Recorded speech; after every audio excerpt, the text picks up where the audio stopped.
Welcome to Always Kadeja podcast, where I'm always Kadeja and you're always you, where we talk about deep topics for transformation and growth. So the episode we're going to talk about today is shyness in friends. And we're going to kind of split this in a way where first I'm going to give you a brief little story about me and kind of like how I dealt with it, but also solutions and reasons why you may think the way you do or think all these things. If you're listening to this episode and podcast, you may struggle with finding friends. You may struggle with loving yourself. You may struggle with finding a group. And let me tell you, I've struggled my whole life and I'm still learning how to deal with it to this day. So let's get into this video. So I was born in Nashville, Tennessee. And ever since I was a child, y'all, I was the more quiet, shy, reserved type. So when I was a toddler, like a baby, kind of like getting into my childhood, I was a crybaby. I was a daddy's girl. So every time I was, upset or if he left the room, I would cry. But everyone else, I would cry because they're making me uncomfortable and I just wasn't really comfortable being around people. So it was either I cried or I didn't talk to them. But if I did talk to them, I was really comfortable with them. And that was with my family members, like everybody. It was really my dad was really the only one I was just really comfortable with. So fast forward when I started school, literally guys, didn't say a word. Elementary school, that was basically it. Now, my kindergarten teacher actually sent a note to my parents saying, like, she doesn't talk. Like, is she okay? Like, is there something wrong with her? Like, let's get it. And in all honesty, especially if you're that type, those questions can be really irking and they can be irritating and make you feel some type of way. Especially if you're dealing with shyness, whatever you're going through. And people make it seem like it's some disease. And I'm like, a lot of people, half of the world are introverts. And just because you're an introvert doesn't mean that you're shy or anything like that. But I'm saying like half of the world really struggles with shyness or people are scared to do public speak. It's a common thing. But especially growing up, literally we are, it's a negative thing in society. So if you feel like you're, this and that, well, blame society because society just can't deal with people like us. I dealt with shyness and being quiet for a long time. And a lot of it was because I had anxiety, but also I just was scared. I was scared of people judging me. I was a big people pleaser, and it was a survival mechanism later in life that I learned. Is that it was a way for me to survive because I did grow up in a toxic household. I did grow up with little addictions where I'll talk about, in future episodes, but I grew up with a lot of stuff. So obviously, it felt like the world was against me. So when it came to friends, so I had moments in my life where I had friends, and then there were other moments where I had none at all. So in elementary school, for the most part, I had friends, but a lot of those kids, you know how kids are, were kind of teasing me and they were mean to me because they knew they could use me and they knew I wasn't going to say nothing. And then we get to middle school. Now, 5th grade had no friends. I had one friend and she was the worst to me. I think 6th grade is when I started to become a little more social and find ways to talk more. And trying to make friends and, try to connect with people. High school, I started to become I was still, don't worry, I was still the more reserved type, but I started to get involved. I did cheerleading, I did dance, I did other things. And I also was able to, learn how to talk a little bit more and learn how to be a little more social. And I was able to make more friends and, my high school experience, was pretty good for the most part. So now that you hear a little bit about my story when it comes to shyness and friends, there was times in my life that I had friends. There are times in my life where I was sitting by myself at lunch, or I didn't have anybody, or I would just be in my room all day. I would go to school and just go home. It was, especially in middle school. I think when you deal with shyness and not having friends, it can be a really tough time. I'm not going to tell you it's easy because it's not. Because if I probably had a different outcome, probably my mental health would probably be better and all those things. But it's one of those things you just have to learn how to cope and deal with it. So I want to first let you know, if you have experienced not having friends, or right now in this moment you don't have friends, like, let me tell you my situation. In college, I'm a junior in college currently. I became the most extroverted person ever. I don't know. I literally can talk to anybody now, and I can look people in the eye, because back then I would put my head down. Like, I would not mess with nobody. So it's really interesting to me how you can change so quickly when it comes to that. And the thing with friends, like, I remember I would used to literally be jealous of people. I would look at, social media, like when I was in middle school, late elementary school, and cry myself to sleep because I was like, I have nobody. No one wants to be my friend, or kind of that X, Y, and Z thing, kind of doing that. And feeling like I didn't belong anywhere. And even when I did have friends, I still felt alone, or I felt like I wasn't in the right group, or I felt like all these people do is step over me. So it definitely got me to have a lot of trust issues. So I want to first tell you that you are not alone. A lot of people deal with what you deal with. The amount of videos that are on YouTube, TikTok, whatever is crazy, because a lot of people deal with the same thing. Because growing up, I thought I was alone. I thought I was the only person. And it's not easy, and it sucks. Like, of course, people have it easier when it comes to that stuff. But the thing is, you're not alone. So I want you to know that life happens, and everyone struggles with something. This just may be your struggle right now. I will say this.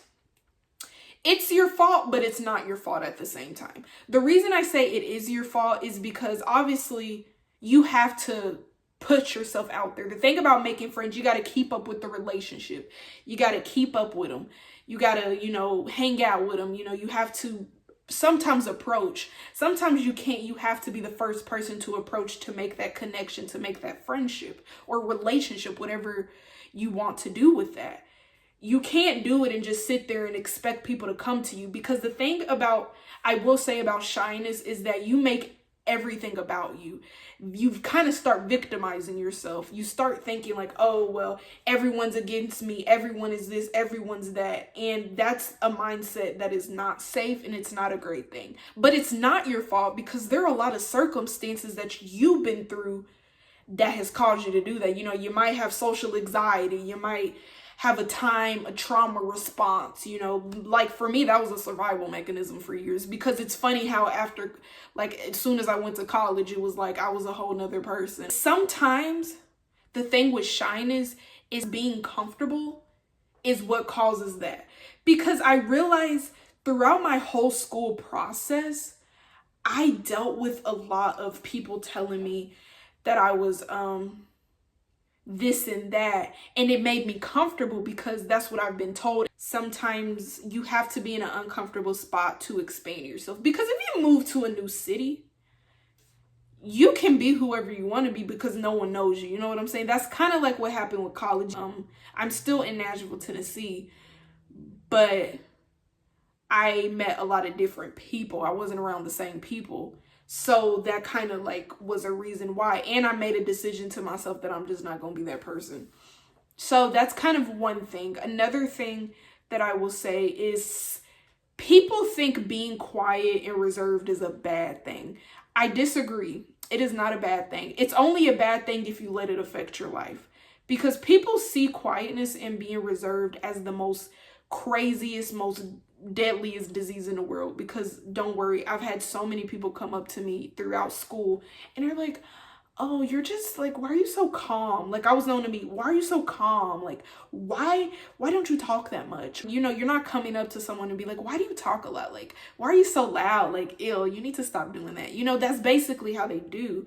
And people would downplay you just because of that. A lot of people told me I couldn't do stuff just because of that very reason. And I'm doing it now, bitch, so what's up? But anyways, you see what I mean? Like, that's the first thing. Society has taught people that being an extrovert and being loud and charismatic, all that stuff is what you have to be to succeed in this world. And maybe in some way, like, everyone's needed, extroverts, introverts, whatever. Everybody has a purpose and a place in this world for a reason. You're in a good place because people aren't worried about you.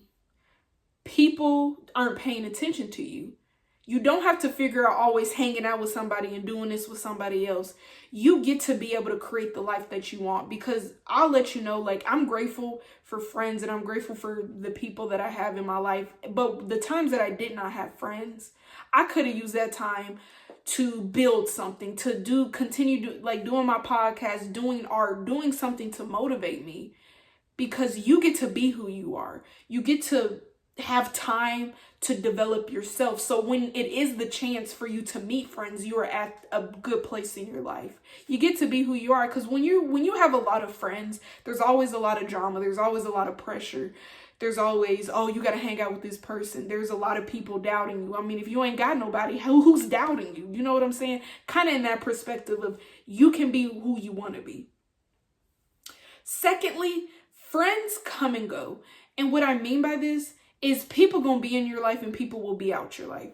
The thing with not having friends is you always will have an opportunity to have friends. You know, you sit here and you're like, oh, I'm alone, I have nobody. I'm like, you can always have somebody, especially with the internet and all this stuff these days. You can meet people online and meet them in person.